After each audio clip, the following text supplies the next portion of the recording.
சேலம் ஓமலூரில் செய்தியாளர்களிடம் பேசிய தமிழ்நாடு கொங்கு இளைஞர் பேரவை தலைவர் தனியரசு சபாநாயகரால் இபிஎஸ்க்கு நீதி கிடைக்காது என தெரிவித்துள்ளார். 17வது தமிழ்நாடு சட்டமன்ற பேரவை ஒரு புதிய அரசை உருவாக்கி இருக்கிறது. நடிகர் விஜய் ஆட்சி பொறுப்புக்கு வந்திருக்கிறார். பெரும்பான்மை கிடைக்கவில்லை. ஆனாலும் அவர் தந்த வாக்குறுதியில ஒரு சில வாக்குறுதிகளிலே அதுவும் தடுமாறி இந்த மின்சார கட்டணத்தில் 200 யூனிட் கட்டணமில்லாத மின்சாரம் என்பதிலே கூட ஒழுங்கில்லாமல் இப்பொழுதும் 400 யூனிட் என்கிறார். 2 மாதங்களுக்கு கணக்கிட்டு 500 யூனிட் வரை பயன்படுத்துபவர்களுக்கு 200 யூனிட் இலவசம் என்கிறார்.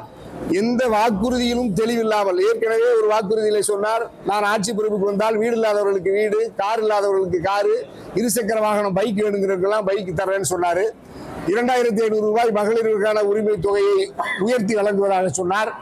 இப்பொழுது பொதுச் செயலாளராக இருக்கிற ஐயா எடப்பாடிக்கு ஒருபோதும் ஆதரவாக தீர்ப்பை எங்கள் பேரவைத் தலைவர் JCD பிரபாகர் ஐயா தரமாட்டார், தர முடியாது.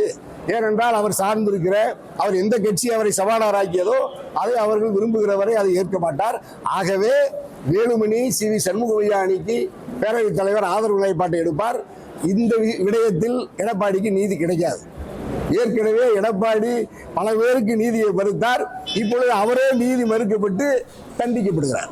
1,28,00,000 மனங்களை வென்ற தந்தி டிவி யூடியூப் சேனல். தவிர்க்க முடியாத தம்ப்நெயில், கலக்கலான கான்டென்ட்ஸ். நீங்களும் இந்த குடும்பத்தில் இணைய இப்பவே சப்ஸ்கிரைப் பண்ணுங்க. அசுரபலம் கொண்ட எங்கள் டிஜிட்டல் கரங்களில் உங்கள் விளம்பரங்களை சேர்க்க வாட்ஸ்அப் பண்ணுங்க. 893988883778. Email advtthanditv@dttv.in.